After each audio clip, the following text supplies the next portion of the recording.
नमस्कार, प्लेनेटेक्स में आपका स्वागत है। और हमेशा की तरह आपसे निवेदन है, प्लेनेटेक्स को सब्सक्राइब करें,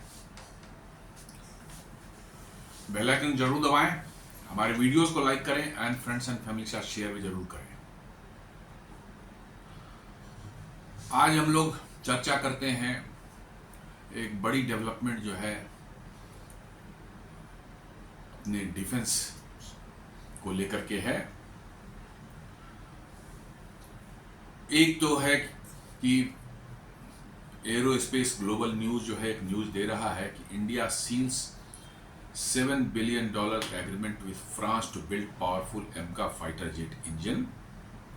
थोड़ी पहले की न्यूज है, लेकिन फिर दोबारा से रीट्रेट हो रहा है क्योंकि इसके बाद वाली जो न्यूज है वो मेन न्यूज है। तो ये सब साथ साथ जो और भी न्यूज जो है एसोसिएटेड न्यूज साथ में आ रही है। जी हाँ, अभी कुछ दिन पहले ये अनाउंस हुआ था कि भारत सरकार ने और हमारे डिफेंस मिनिस्ट्री ने जो है ये डिसाइड कर लिया है कि हम लोग एमका एडवांस मीडियम कॉम्बैट एयरक्राफ्ट के लिए जो है 120 किलो न्यूटन का जो है इंजन फ्रांस के साफ्रान के कोलैबोरेशन से जो है भारत में बनेगा, जिसमें 100% ट्रांसफर ऑफ टेक्नोलॉजी होगी। भारत को पूरा इंटेलेक्चुअल प्रॉपर्टी राइट्स मिलेंगे। माने आप मतलब कि आप चाहे जैसे भी हो इस इंजन का इस्तेमाल कर सकते हैं। न सिर्फ इस्तेमाल कर सकते हैं, इसे मॉडिफिकेशन कर सकते हैं, अपग्रेडेशन कर सकते हैं और इसको आप बेच भी सकते हैं, सेल भी कर सकते हैं। मतलब फुल ऑटोनॉमी के साथ आपको दी जा रही है और ये कॉस्ट है $7 बिलियन का। अब लोग ये पूछ सकते हैं कि भाई अब तक दुनिया आपको ये टेक्नोलॉजी देने को तैयार नहीं थी, फ्रांस इतनी जल्दी इतनी तेजी से मान कैसे गया? नहीं, जल्दी से नहीं माना है। ये पिछले कई सालों से जो है इस पर चर्चा हो रही थी और बहुत रिलक्टेंस थी उनको भी जो है, लेकिन अब उनके पास अब कोई चारा नहीं रह गया है। क्यों? क्योंकि फ्रांस भी अपने हवाई जहाज जो है नेक्स्ट जनरेशन की जो है एयरक्राफ्ट है, 5th जनरेशन हो, 6th जनरेशन जो भी हो, राफेल के बाद का उनका जो वो है, उसके लिए पावरफुल इंजन जो है डेवलप करना चाह रहा है। और इसी कैटेगरी में 120 किलो न्यूटन, जो कि बाद जिसको फर्दर अपग्रेड करके बाद में जरूरत पड़े तो 140 किलो न्यूटन तक ले जा सकते हैं। इसी कैटेगरी के इंजन को बनाने की इच्छा फ्रांस को भी है। लेकिन समस्या क्या है कि अब यूरोपियन देशों में मैसिव इन्वेस्टमेंट करके नए प्रोजेक्ट्स बनाने की या उनको क्रिएट करने की उनमें क्षमता नहीं रह गई है, बिकॉज कि फ्रांस की अर्थव्यवस्था या पूरे यूरोप की अर्थव्यवस्था जो है अभी बहुत बुरे दौर से गुजर रही है और उसके जल्दी रिकवर होने की संभावना भी नहीं है। तो इच्छा तो मन में है, टेक्नोलॉजी भी हम जानते भी हैं, हमें नॉलेज भी है, लेकिन नॉलेज होने से क्या होता है आप, और इच्छा होने से क्या होती है? उसके लिए चाहिए पैसा। आज के दिन में जो है मैसिव इन्वेस्टमेंट करना जो है यूरोप के किसी देश के बस में नहीं रह गया है। उनको पैसे अब बाहर से चाहिए, चाहे बाहर से कोलैबोरेट करके लावें, चाहे जैसे भी लावें, उनको पैसे चाहिए, तभी ये बड़े बड़े प्रोजेक्ट्स हो कर सकते हैं। किसी देश में आप यूके को ले लें, जर्मनी को ले लें, फ्रांस को ले लें, सबकी हालत ऐसी हो चुकी है कि अब इस तरह के बहुत बड़े प्रोजेक्ट, एम्बिशियस प्रोजेक्ट्स में billions and billions of dollar लगते हैं, R&D में लगते हैं और तब जाके प्रोडक्ट बनता है। और उसके बाद उस प्रोडक्ट को अंतर्राष्ट्रीय बाजार में बिकेगा या नहीं बिकेगा, इसकी भी कोई गारंटी नहीं है। तो निश्चित रूप से इन्वेस्टमेंट करने वाले भी जो है, एक तो पैसे होने चाहिए, प्लस पैसे होने के साथ हिम्मत भी उतनी होनी चाहिए कि साहब हम बनाएंगे तो खटाखट मार्केट में बिकना शुरू हो जाएगा तो ठीक है, लेकिन उसमें भी कोई डाउट है तो बड़ी मुश्किल है।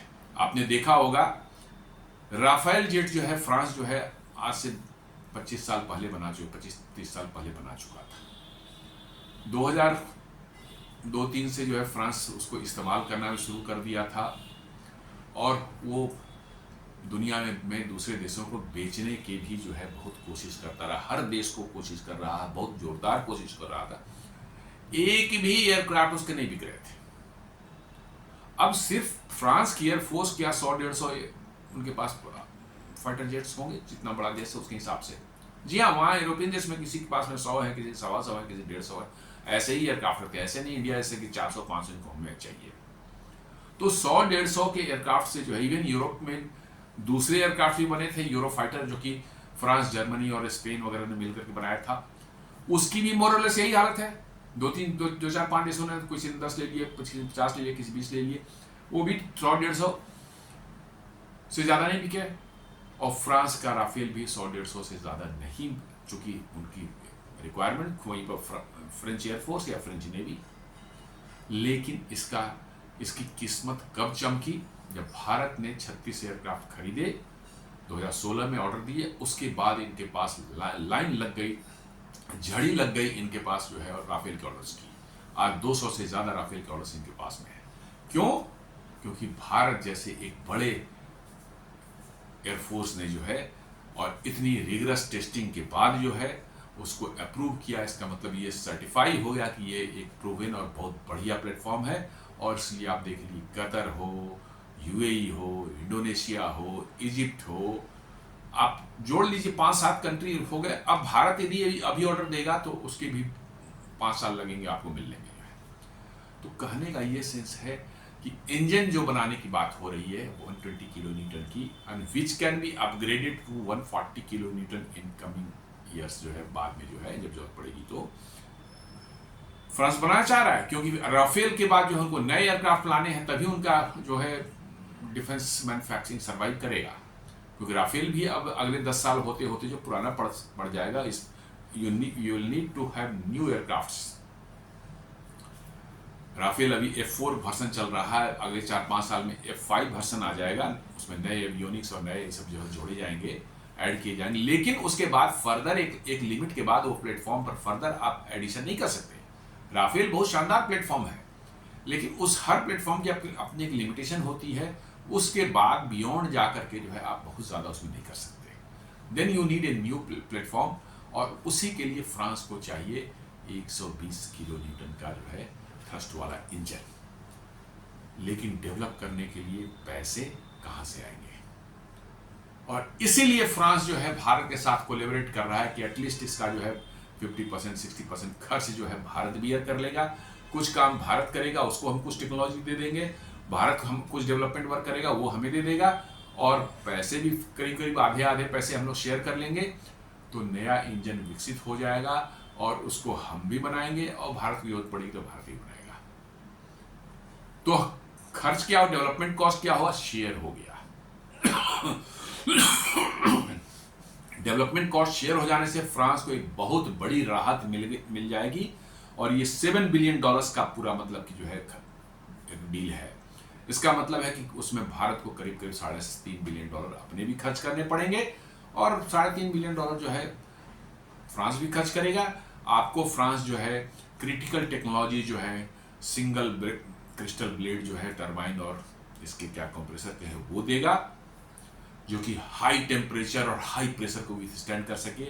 देन उसको कूल करने का जो इंटरनल मैकेनिज्म होता है, बहुत कॉम्प्लेक्स मैकेनिज्म है। हर एक टरबाइन ब्लेड छोटे छोटे होते हैं, उसमें सैकड़ों छोटे छोटे छेद बने होते हैं, वो भी आड़े तिरछे, और उसमें से ठंडी हवा पास की जाती है ताकि वो उस हाई टेम्परेचर में इनका कुछ कूलिंग किया जा सके, ताकि वो डैमेज ना हो। इतनी कॉम्प्लेक्स है, इसीलिए तो हम लोग कावेरी इंजन पिछले 30-35 साल से कोशिश करें, नहीं बन पा रहा है। तो अब फ्रांस क्यों राजी हो गया? बिकॉज की उनकी फाइनेंशियल कंडीशन नहीं है कि वो इतना इन्वेस्ट करके एक इंजन डेवलप करने में खर्च कर सके। भारत को के पास पैसे हैं, और भारत की जरूरत भी है अपने एम का एयरक्राफ्ट के लिए जो है 120 किलो न्यूटन का थ्रस्ट वाला जो इंजन। और फ्रांस से अच्छा रिलायबल पार्टनर अभी आपको शायद दुनिया में नहीं मिल सकता है, क्योंकि फ्रांस की एक अपनी इंडिपेंडेंट फॉरेन पॉलिसी रही है, वो यूएस के इन्फ्लुएंस में कभी नहीं रहा है।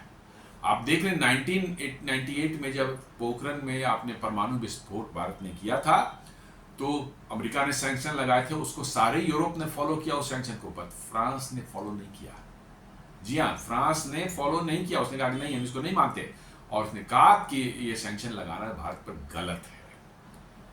तो ये बहुत बड़ी मतलब कि जो है एक समझिए कि बात होती है कि एक देश जो है इंडिपेंडेंट अपनी foreign policy, sovereign foreign policy follow करता है।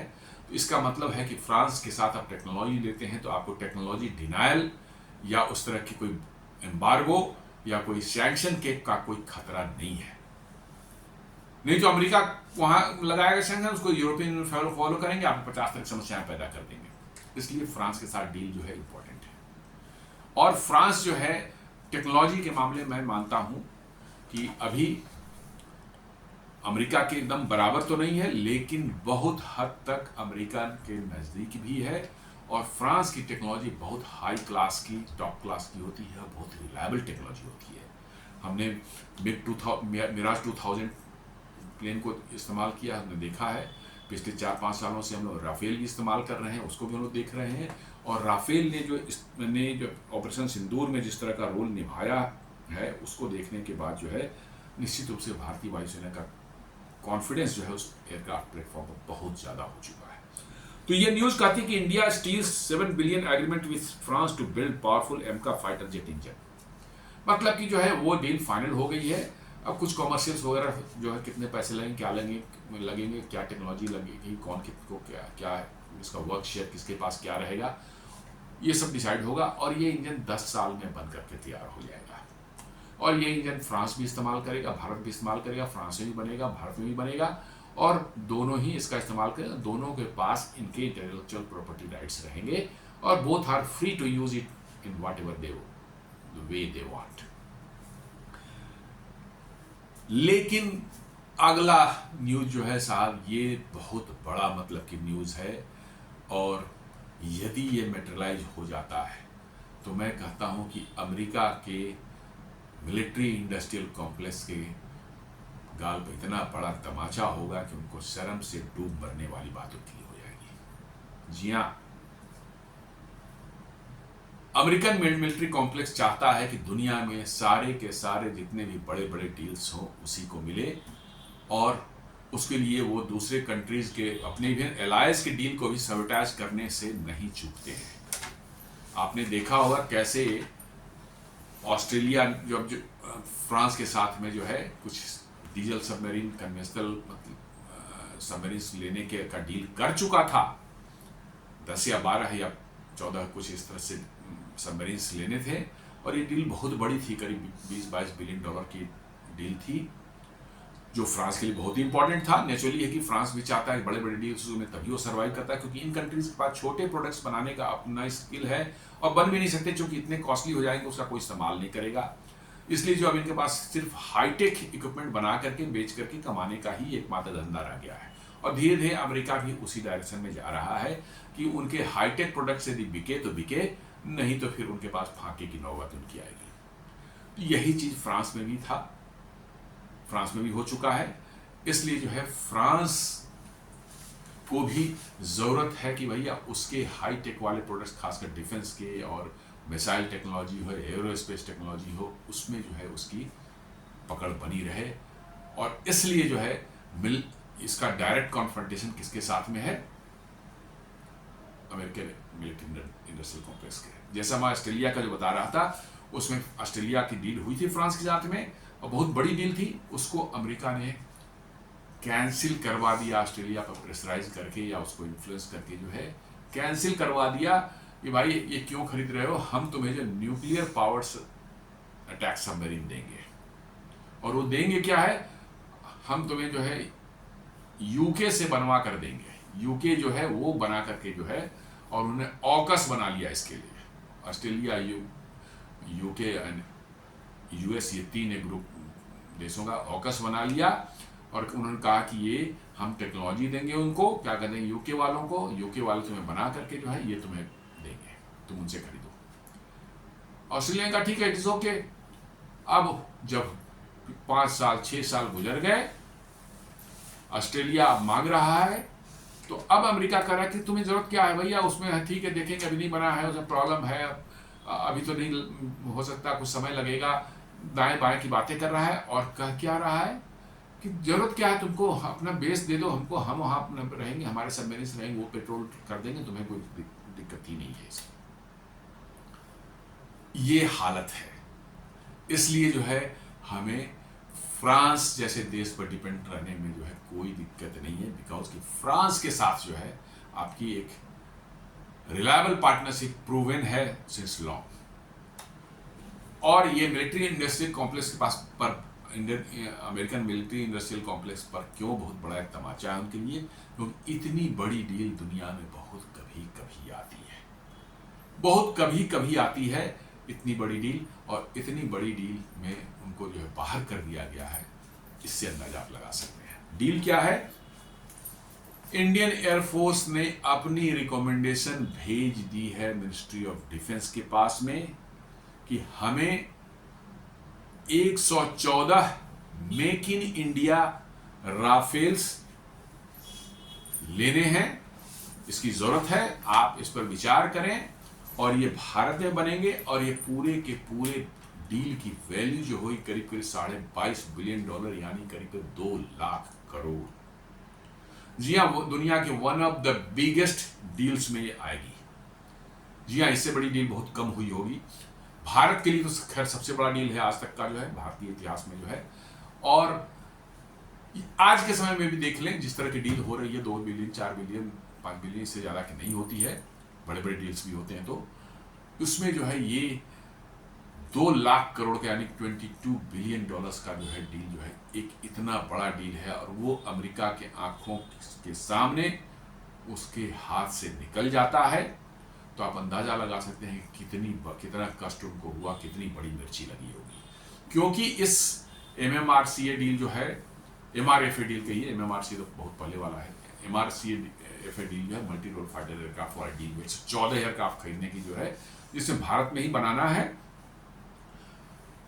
फॉरेन कोलैबोरेशन साथ में, टेक्नोलॉजी ट्रांसफर के साथ। यहाँ पर जो है अमेरिका पिच किया था, आपको याद होगा, सबसे पहले उन्होंने अपना दिखाया, F-21 को ही रंग रोगन थोड़ा लगा दिया, बढ़िया से जो है पेंट कर दिया, थोड़ा ऐसा रडार उसमें फिट कर दिया, माइनर चेंजेस करके उसको F-21 डिक्लेयर कर दिया, साहब ये ले लीजिए, F-21 है, फर्स्ट क्लास है, जो आपका काम करेगा। अरे भाई, हमें मूर्ख समझा है क्या?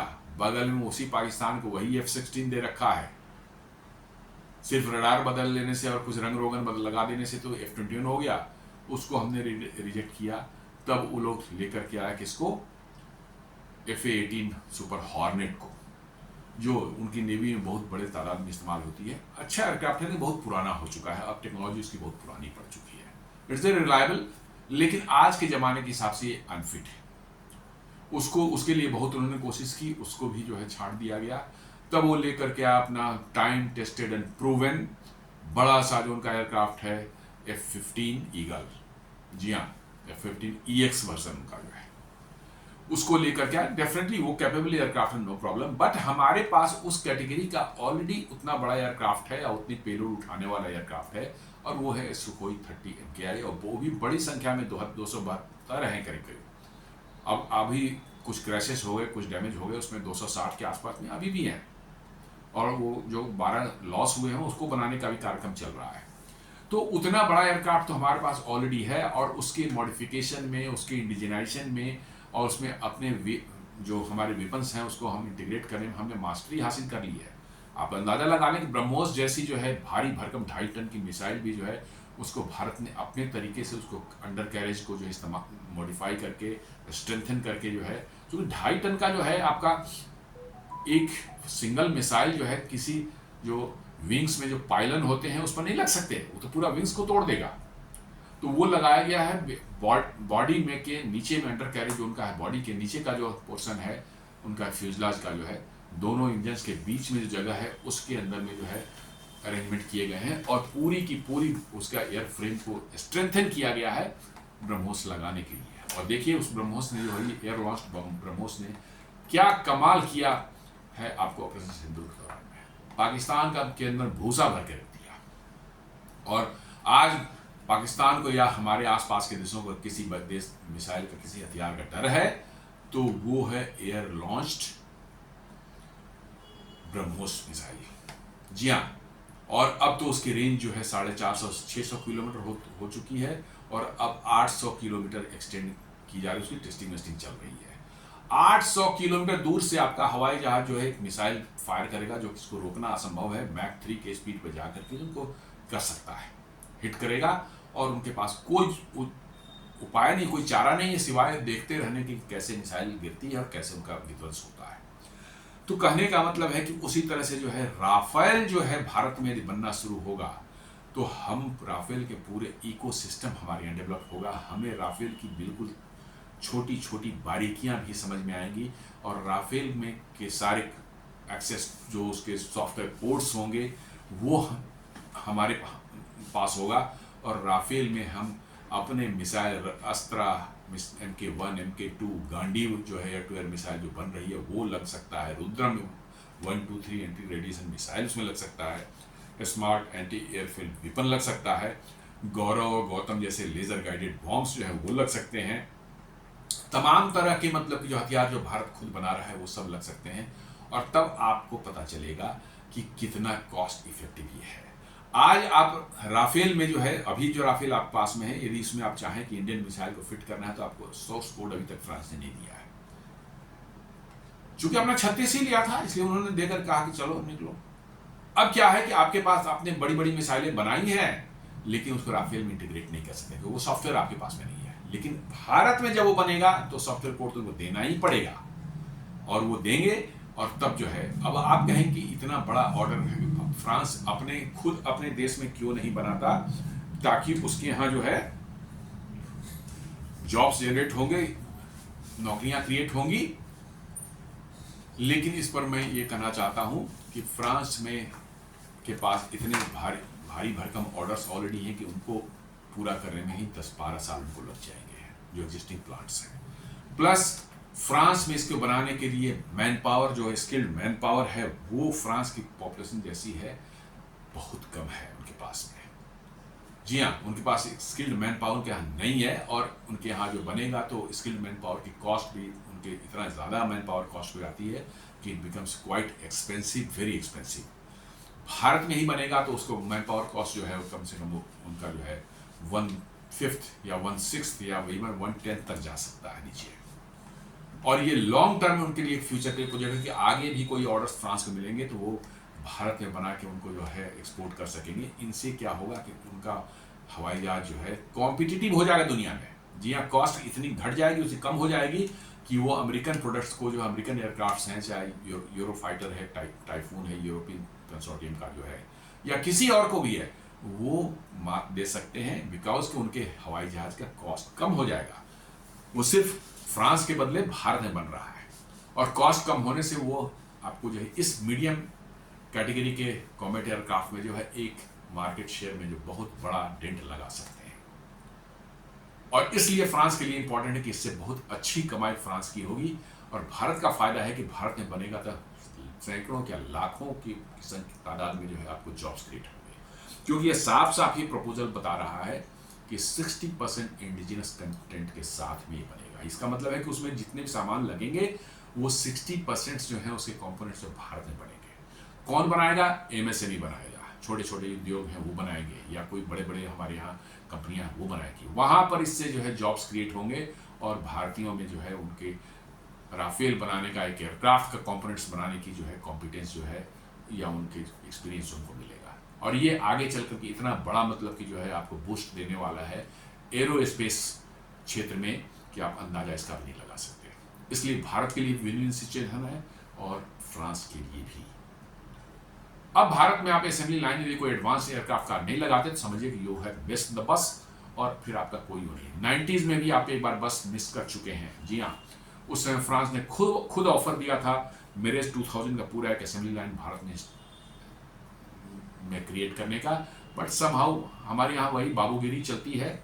डिफेंस मिनिस्ट्री के लोग हैं, देखते हैं, ये करते करते इतना डिले कर दिया कि उन्होंने जो है उसको ख़त्म कर दिया। आज यदि वही बन चुका होता आपके यहाँ जो है 90s में यदि मिराज 2000 के असेंबली लाइन जो होती, तो मिराज का सोर्स कोड आपके पास होता, और आज आपके स्क्वाड्रन स्ट्रेंथ की ये हालत नहीं होती। और जब राफेल आया था तो राफेल उसी असेंबली लाइन में राफेल को बनाना या मैन्युफैक्चर करना it was damn easy.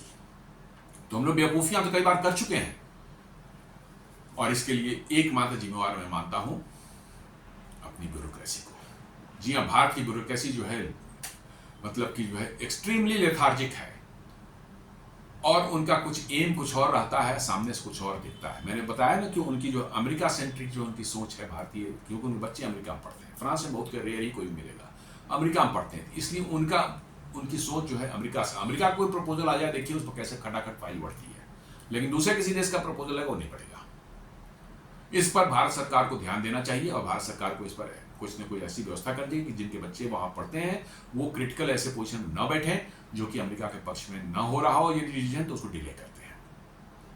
America के पक्ष में हो रहा है, ठीक है, आप उसको फास्ट एंड अप करते हैं, नो प्रॉब्लम, लेकिन दूसरे देशों का जो यदि प्रपोजल है उसको डिले करते हैं, तो दिस इज नॉट, और वो अमेरिका के इशारे पर ही होता है। तो चलिए हम लोग बात कर रहे थे, न्यूज क्या है। The ministry of defence has received a formal proposal from the Indian air force to acquire 114 made in India Rafale jets, marking what could become the largest defence procurement in India's history. जी हाँ, Indian air force ने एक proposal दिया है ministry of defence को कि हम लोग 114 made in India Rafale jets acquire करना चाहते हैं, और ये भारत के डिफेंस हिस्ट्री में जो है अब तक का सबसे बड़ा प्रोक्योरमेंट ऑर्डर होगा। 114 एयरक्राफ्ट, 2 लाख करोड़, 2 लाख करोड़ की मतलब की जो है, और 60% इंडिजिनाइजेशन उसका होगा भारत में। तो आप अंदाजा लगा सकते हैं कितना बड़ा इकोसिस्टम बन करके उभरेगा, और कितनी बड़ी मतलब आपके अर्थव्यवस्था में ये कंट्रीब्यूट करने जा रहा है। और यदि फ्रांस ने यहां से एक्सपोर्ट करना शुरू कर दिया इन एयरक्राफ्ट को जो है, तो आप मान के चलिए कि जो है ये एक टर्निंग पॉइंट भारत के जो है हाईटेक मैन्युफैक्चरिंग में हो सकता है। जी हाँ, कहने वाले कहेंगे कि साहब ये तो मतलब कि जो है फ्रांस की की टेक्नोलॉजी है, फ्रांस का कंपनी है, भारत में मतलब मेक इन इंडिया कैसे हो गया। ये जरूर कर सकते हैं आप ये, लेकिन चाइना में जो कंपनियां हैं क्या वो मतलब कि सब चाइनीज कंपनियां? नहीं, फॉक्सकॉन है, टीएसएमसी है, चाहे सब है, क्या वो चाइनीज कंपनियां हैं? नहीं, बिल्कुल नहीं है।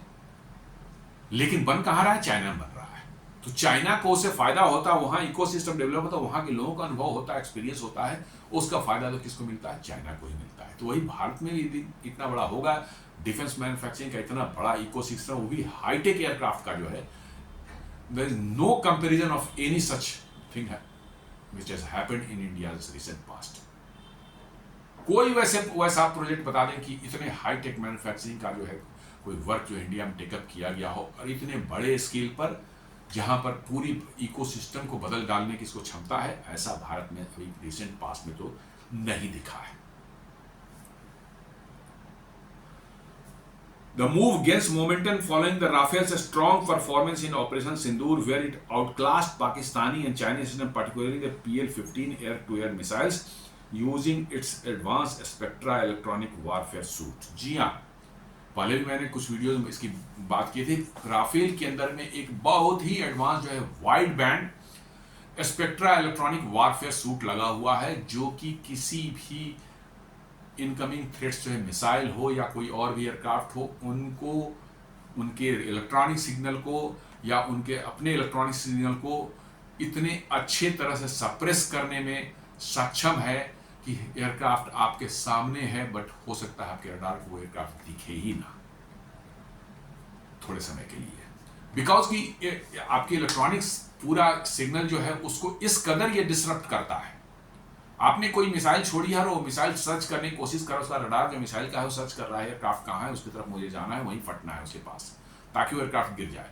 लेकिन आपको आपने सिग्नल भेजी, रिटर्न जो सिग्नल आपको आना है आपके रडार को जो है वो इतना गार्बेज बना के भेजेगा हमारा उसका स्पेक्ट्रा वारफेयर से मिक्स करके और भी सिग्नल, कि आपको पता ही नहीं चलेगा कि एयरक्राफ्ट कहाँ है, कितनी दूरी पर है और कितनी ऊंचाई पर है, कि आपका मिसाइल उसके पीछे जा सके। और exactly that has happened in the operation Sindoor, जहां पर मल्टीपल PL-15 मिसाइल्स उन्होंने फायर किए लोग बताते हैं कि 30 से 40 फायर किए होंगे PL-15 मिसाइल, जो कि जिसको कहा जाता है कि 145 किलोमीटर का रेंज है, एयर टू एयर मिसाइल होती है। उन्होंने फायर किए राफेल के ऊपर में और अन्य जहाजों पर। राफेल ने सबको डॉज कर दिया इसी स्पेक्ट्रा इलेक्ट्रॉनिक वारफेयर सूट से। इट इज़ वेरी, मतलब कह सकते हैं कॉम्प्लेक्स और बहुत ही एडवांस्ड एक वारफेयर इलेक्ट्रॉनिक वारफेयर सूट है, जिसके टक्कर का शायद अभी अमेरिकन F-15 वगैरह में हो तो नहीं मालूम है, लेकिन दूसरे किसी 4.5 जनरेशन एयरक्राफ्ट में ये नहीं दिखता। और ये सुपीरियरिटी दिखाता है कि राफेल कितना एडवांस प्लेटफॉर्म है। जी हाँ, यूटिलिटी पॉइंट ऑफ व्यू से आप यदि देखेंगे तो it is much much better than F-35। F-35 में भी कॉम्प्लेक्स, लेकिन कॉम्प्लेक्स होने से क्या होता है, काम कितना कर सकता है मैटर ये करता है। सिर्फ 4 मिसाइलें ले जा सकता है F-35 जो है, और राफेल अपने साथ जो है कम से कम 12-13 मिसाइलें उठा सकता है। और दैट टू की उसकी मैंने पेलोड लिफ्टिंग कैपेबिलिटी आप सुनेंगे आप दंग रह जाएंगे। इट इज 9.5 टन्स, जो कि 1 टन ज्यादा है सुखोई 30 MKI जैसे भारी भरकम एयरक्राफ्ट से भी 1 टन ज्यादा है। तो इसलिए इस प्लेटफॉर्म के कैपेबिलिटीज में कोई कहीं शक नहीं है, कोई वो नहीं है। और इसीलिए भारतीय वायुसेना ने दोबारा जो है इसमें अपना स्ट्रॉन्ग, मतलब कि जो बिलीफ दिखलाया है, कॉन्फिडेंस दिखलाया कि नहीं हमें ये चाहिए। और एक सुनने में जो आया है अभी कि ऑपरेशन सिंदूर दौरान जो है एक PL-15 मिसाइल जो है किसी तरह से किसी राफेल के पास पहुंच गई थी और वहां वो फट भी गया, और थोड़े डैमेज भी उस एयरक्राफ्ट को हुए, लेकिन उसके बावजूद भी राफेल जो है सुरक्षित जो है बड़े आराम से अपना नियरेस्ट बेस जहां पर उसका था वहां उतर गया, और वो एयरक्राफ्ट जो है रिपेयर के बाद में दोबारा ऑपरेशन में आ चुका है।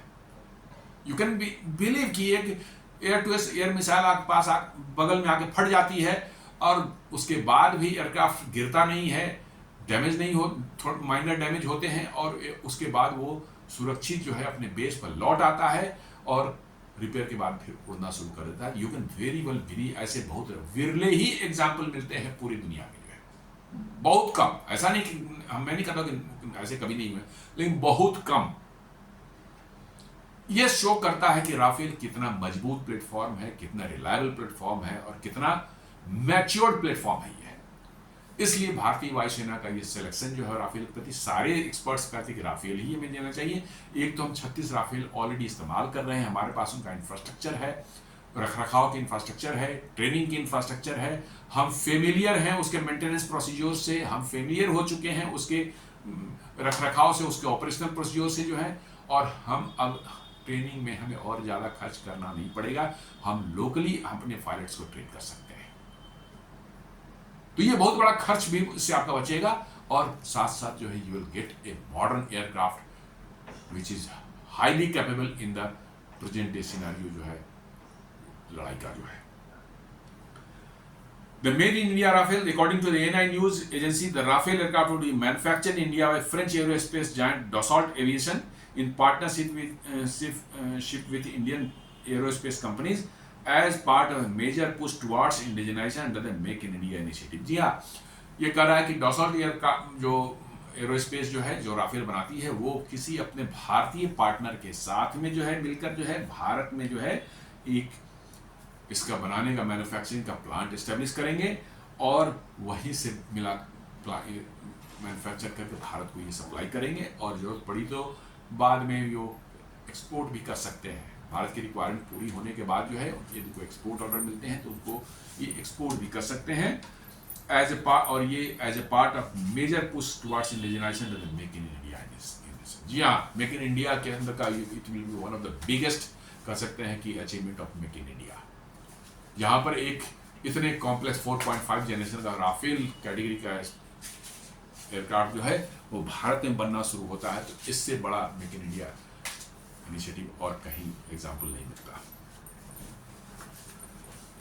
Valued at over 2 lakh crore, the proposal includes the indigenous content of more than 60%। जी हाँ, प्रपोजल कहता है कि 2 लाख करोड़ का एक पूरा है प्रोजेक्ट, लेकिन ये इसमें 60% से ज्यादा इंडिजिनस कंटेंट होगा। ये बहुत बड़ी चीज है। अभी जो हम एयरक्राफ्ट बना रहे हैं, तेजस बना रहे हैं, उसमें 70% से ज्यादा इंडिजिनस कंटेंट नहीं है, और राफेल बनेगा तो वो भी initially start to start with जो है 60% कंटेंट साथ बनेगा, later on you can increase it to 70-80% as the time goes on. तो आप समझ सकते हैं कि ये इसमें कितना बड़ा मैंने जो कंपोनेंट लेवल पर जो है भारतीय मैन्युफैक्चर सामान लगेंगे इसमें, making it a landmark in both scale and domestic defence manufacturing. जी हाँ, मैंने कहा कि इस स्केल का कोई प्रोजेक्ट भारत में तो नहीं हुआ है कि इतने बड़े एयरक्राफ्ट, इतना वर्ल्ड के रिनाउंड एयरक्राफ्ट 4.5 जनरेशन एयरक्राफ्ट का मैन्युफैक्चरिंग पूरी की पूरी मैन्युफैक्चरिंग भारत में हो, that too with 60% of the indigenous country. It means कि इट इज नॉट ओनली मतलब कि मैन्युफैक्चरिंग, कोई असेंबली लाइन सिर्फ नहीं है ये, यहाँ बाहर से आया सेमी नॉकडाउन, फुली नॉकडाउन, मतलब कंप्लीटली नॉकडाउन CKD के फॉर्म में आता है, कंप्लीटली नॉकडाउन किट जो है सिर्फ यहाँ भारत में नट बोल्ट लगाया, जोड़ा और उसको टेस्ट किया, उड़ा दिया। नहीं, ऐसा नहीं है। 60% ऑफ द थिंग्स जो कि उसमें लगेगी वो यही भारत में बनने वाला है। तो ये मैं बता रहा हूँ कि ये मेक इन इंडिया कितना है, और डोमेस्टिक डिफेंस मैन्युफैक्चरिंग का विल भी कह सकते हैं कि पिनाकल मतलब कि मोमेंट है ये। जी हाँ, इसके पहले एक ब्रह्मोस हुआ था, लेकिन वो इस स्केल का नहीं था, वो छोटे स्केल का था। आज देख लीजिए ब्रह्मोस में कितनी महारत हमने हासिल की है। Now we are even exporting it to the our friendly countries, और आज के दिन में जो है it is considered the best cruise missile of the present time.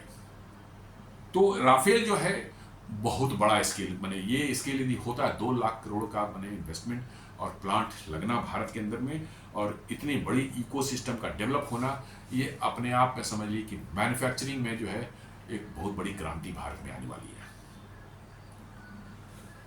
What will be the special? Indian built Rafales are also expected to feature longer range air to air ground missiles than the current Scalp variant। जी हाँ, scalp missile जो इसमें use होती है, जो कि Europe में उसका नाम है स्टॉर्म शैडो कहते हैं उसको, वो करीब करीब 550 किलोमीटर तक जो है मार कर 450 से 500 किलोमीटर तक मार करती है उसमें, लेकिन उसका वारहेड जो है करीब करीब 450 किलोग्राम का है।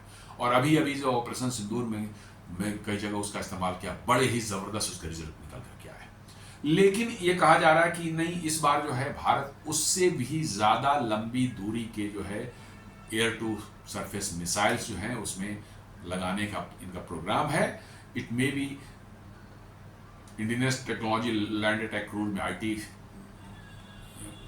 लैंड अटैक क्रूज मिसाइल जो इंडियन टेक्नोलॉजी जो भारत में बन रही है, IT LACM जो है, हो सकता है वो हो निर्भय कैटेगरी का मिसाइल, करीब जो 1500 किलोमीटर दूर तक मार करती है, या मे बी कि स्कैल्प का ही कोई और एडवांस वर्सन हो, नया जो बन रहा हो, जिसमें 700, 800, 1000 किलोमीटर दूर तक मार करने की क्षमता हो, वो लगाने का प्रपोजल इनका, which were used effectively in high value military and terror targets in Pakistan. जी हाँ, जो स्कैल्प मिसाइल का इस्तेमाल जो हुआ था, ये बहुत ही ज़बरदस्त इनका परफॉर्मेंस ब्रह्मोस के साथ साथ इनका रहा था, जहाँ पर इन्होंने हाई वैल्यू उनके जो है टेररिस्ट टारगेट्स थे या उनके एयर बेसेस थे, उनको नस्तानाबूद करने में इन्होंने ज़बरदस्त भूमिका निभाई थी। लेकिन भारत चाहता है कि नहीं, ये 450 से 500 नहीं, और लंबी दूरी के जो है क्रूज मिसाइल्स जो है इसमें हमें चाहिए।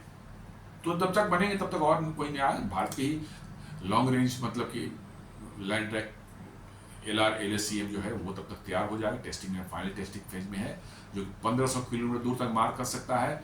या आप अंदाज़ा लगा लें कि एक हाइपरसोनिक मिसाइल जो डेवलप हो रहा है भारत में, जो है जो टेस्टिंग जिसकी बार बार हो रही है, और वो 1-2 साल के अंदर रेडी होने वाला है, ये है hypersonic land attack cruise missile जो है। यदि ये रेडी हो जाता है और उसको राफेल के साथ इंटीग्रेट किया जाता है, जो कि मैक 7 से मैक 8 तक की स्पीड से उड़ सकता है वो मिसाइल और अटैक कर सकता है, यू कैन इमेजिन कि कितना मतलब कि जो है खतरनाक ये पूरा का पूरा कॉम्बिनेशन बन सकता है।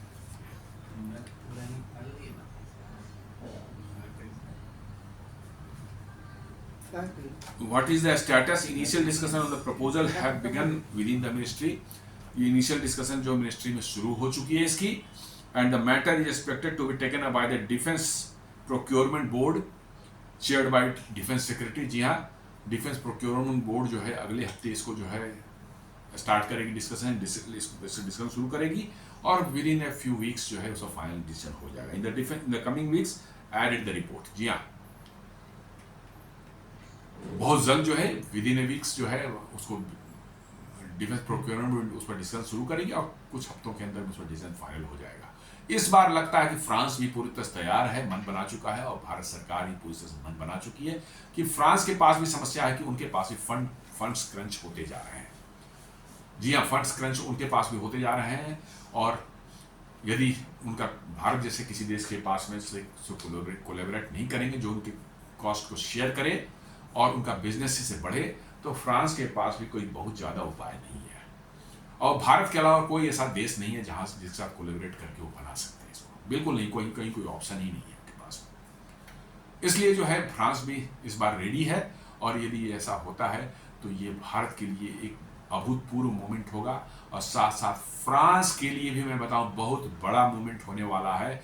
ये उनकी इकोनॉमी को बहुत बड़ा बूस्ट देने वाला है, और यही अभी फ्रांस को चाहिए। इसके साथ साथ जो है हम लोग जानते हैं कि फ्रांस ने ऑलरेडी, साफरान ने डिक्लेयर किया है कि वो भारत के हैदराबाद में जो है राफेल में जो है M88 इंजन जो उनमें लगता है, उसकी कंप्लीट MRO फैसिलिटी जो एस्टेब्लिश करने जा रहे हैं। कहाँ? हैदराबाद में। मेंटेनेंस, रिपेयर एंड ओवरऑल, इसको MRO बोलते हैं। तो कंप्लीट MRO फैसिलिटी जो है वो एस्टेब्लिश करने जा रहे हैं। कहाँ? हैदराबाद में। तो क्या आपको नहीं लगता MRO फैसिलिटी जो है, समझ लीजिए कि कंप्लीटली जो है इंजन को खोल करके एकदम नट्स एंड बोल्ट से खोल करके जो है दोबारा उसको क्लीन करके उसको स्पेयर पार्ट्स वगैरह जो है बदल करके जो उसको दोबारा रीअसेंबल करके नए इंजन जैसा प्रोड्यूस करना जो है, क्या आपको नहीं लगता कि देयर इज ए पॉसिबिलिटी कि इसके साथ साथ जो है M88 इंजन जो राफेल में लगते हैं वो भी कहीं भारत में ना बनना शुरू हो जाए? मुझे तो लगता है कि ये पूरी इसकी संभावना है। MRO फर्स्ट फैसिलिटी जो है जहां पर होगी, इसका मतलब as good as a manufacturing facility, क्योंकि उसमें बिल्कुल वही सब चीज होता है जो किसी मैन्युफैक्चरिंग प्लांट में होता है। तो MRO फैसिलिटी का ऑलरेडी अनाउंस्ड है कि हैदराबाद में लगाने जा रहे हैं। और साथ साथ एक और न्यूज आपने सुनी होगी और मैंने भी दोबारा कवर किया था इस पर, कि फ्रांस ने टाटा एडवांस सिस्टम को ऑलरेडी कॉन्ट्रैक्ट दे दिया है। वहीं हैदराबाद में टाटा एडवांस सिस्टम के प्लांट में जो है आपको इसी राफेल का जो है एयरक्राफ्ट का जो है फ्यूजलाज बनाने का कॉन्ट्रैक्ट दे दिया है। ये 2 महीना पहले की बात है। तो आपको चारों तरफ से नहीं लग रहा कि इंजन का MRO भी यहाँ बन रहा है, पूरा एयरक्राफ्ट का फ्यूजलाज बॉडी जो बनता है, एरो स्ट्रक्चर्स बनते हैं, वो भारत में बनना शुरू हो जाएगा आप कुछ समय में जो है। तो आपको ऐसा नहीं लगता कि फ्रांस को जो है इससे ज्यादा आसान कोई और विकल्प उसके पास नहीं है? क्योंकि ये फैसिलिटीज ऑलरेडी भारत में है। MRO आप बना रहे हैं, उसको थोड़ा सा माइनर कुछ करके जो है कंप्लीट मैन्युफैक्चरिंग फैसिलिटी बदल सकते हैं आप। एरो स्ट्रक्चर यहाँ ऑलरेडी आप बना रहे हैं। तो फ्रांस को दिक्कत क्या है भाई पूरा का पूरा एयरक्राफ्ट यहाँ बनाने में? आई डोंट थिंक कि France will say no to this proposal. और प्रपोजल तभी बनता है जब दूसरा साइड इस पर अपना कंसेंट दे देता है, बिना उसे पूछे, बिना उसे जाने। एयरक्राफ्ट कैसे कर सकते, इंडियन एयरफोर्स कैसे बोल सकते हैं कि हाँ साहब हमको मेड इन इंडिया राफेल चाहिए? Just not possible. इसका मतलब है कि उनकी कंसेंट मिल चुकी है, बट ऑन पेपर्स जो है ये तभी होगा जब एग्रीमेंट होगा। Indian aerospace firm including Tata are likely to be key partners in the production process. जी हाँ, टाटा का तो उन्होंने दे ही दिया है। मैंने बताया ना कि आपको टाटा एडवांस सिस्टम को उन्होंने एरो स्ट्रक्चर्स जो है फ्यूजलाज बनाने का कॉन्ट्रैक्ट दे चुके हैं तो वो इस प्रोजेक्ट के पार्ट होंगे। और ऐसे ऐसे कई एक और भी भारत के इंडस्ट्रियल जो पार्टनर्स होंगे वो इसके पार्ट बनेंगे। यही तो मैं बोल रहा था कि ये पूरा का पूरा इकोसिस्टम इतना जबरदस्त इफेक्ट क्रिएट करेगा चारों तरफ कि आप उसको अंदाजा नहीं लगा सकते। सिर्फ राफेल एयरक्राफ्ट नहीं बन रहा है, इसके साथ साथ कंपोनेंट्स और इनके साथ एंसिलरी इंडस्ट्रीज जो हैं जो इनको छोटे छोटे चीजें सप्लाई करेंगे। यू कैन जस्ट इमेजिन कितने बड़े स्केल पर मतलब कि जो है आपके यहाँ जो एक्टिविटीज होने वाली है। और साथ साथ जो है एक और मतलब कि जो है मन इस तरह से आप देखें छोटे छोटे एक एक स्टेप्स जो आ रहे हैं, किस तरह से भारत में जो है गोदरेज एरोस्पेस जो गोदरेज इंटरप्राइजेज का एक यूनिट है, उनको एक 5 साल का कॉन्ट्रैक्ट मिला है। क्या कॉन्ट्रैक्ट मिला है? आप कॉमर्शियल एयरक्राफ्ट जो है A320 नियो या बोइंग 737 मैक्स में जब चढ़ते होंगे, जब सीढ़ियों से चढ़ते हैं और उसके इंजन के सामने से गुजरते हैं, तो उस इंजन के जो रिंग होती है उसके सामने एक चमकदार रिंग इंजन के ऊपर में जो है पेंट, तो पीछे में बॉडी पर, इंजन के बॉडी पर पेंट रहता है, लेकिन आगे में एक चमकदार जो है रिंग लगी रहती है सभी इंजन्स में जो है। उनका एक स्पेशल काम है, मतलब कि जो है हाई, बहुत एक्सट्रीम ठंड के इन्वायरमेंट में जो है वहाँ फ्रीजिंग ना हो, एंटी फ्रीजिंग मतलब कि उनकी प्रॉपर्टी रहती है। देन साथ साथ जो है एयर को स्मूथली इंजन में ले जाने का वो है। वो रिंग्स होते हैं टाइटेनियम के होते हैं, अब बड़े ही कॉम्प्लेक्स होते हैं, उनका आसान बनाना काम नहीं उनको बनाना। फ्रांस और सैफरन और जनरल इलेक्ट्रिक का जो है एक कंबाइंड जो है ज्वाइंट वेंचर है इंजन बनाने का, उनका जो है CFM इंटरनेशनल बोलते हैं इसको। जी हाँ, वो लीप नाम से लीप इंजन्स बनाती है, जो आपको एयरबस A320 या A321 नियो में लगती है कि इंजन बनाती है ये, और साथ साथ ये बनाती है बोइंग 737 मैक्स की भी इंजन बनाती है। ये CFM इंटरनेशनल लीप नाम से उनकी इंजन आती है। तो इन्होंने CFM इंटरनेशनल जो है गोदरेज एयरोस्पेस को कॉन्ट्रैक्ट दे दिया है कि साहब आप 5 साल तक के लिए हमारा वो ये इसको बोलते हैं titanium based complex ventilation assemblies for LEAP engine. जी हाँ, वो टाइटेनियम का बना होता है और आसान नहीं है उसको बनाना, उस रिंग को जो है। ये 5 साल, बहुत एक्सपेंसिव भी है वो, ये भी जान लीजिए। न सिर्फ टाइटेनियम का है, बट उसको बनाने का जो प्रोसीजर है वो भारी कॉम्प्लेक्स है। देखने में सिर्फ रिंग लगती है, लेकिन अंदर से उसके अंदर में कुछ और ही चीज है। तो कहता है कि Godrej aerospace business has secured a 5-year agreement with Safran aircraft engines to develop titanium based complex ventilation assemblies for LEAP engines. जी, ये 5 साल का कॉन्ट्रैक्ट उनको मिल चुका है। Production will involve complex machining, precision welding, and advanced non-destructive testing to meet civil aviation's stringent standards. तो ये भी आप देख रहे हैं धीरे धीरे आपको एरोस्पेस फील्ड में जो है आपकी कंपनियों को पर दुनिया के और बाहर की कंपनियां भरोसा करने लगी हैं और इनको भी कॉन्ट्रैक्ट देने लगी हैं कि आप भी हमारे कुछ कुछ पार्ट्स को जो है बनाना शुरू करें। और इसलिए जो है मुझे लगता है कि भारत के लिए जो है अब ये गोल्डन मोमेंट है इस अपॉर्चुनिटी को सीज करने का, और इससे जो है आपका पूरा इकोसिस्टम में ऐसा चेंज आएगा कि आप अंदाजा नहीं लगा सकते हैं। और अगर नेक्स्ट 10 ईयर्स में भी सब चीजें हो जाती हैं तो नेक्स्ट 10 ईयर्स देखेंगे Bharat will emerge as a technology giant in the world.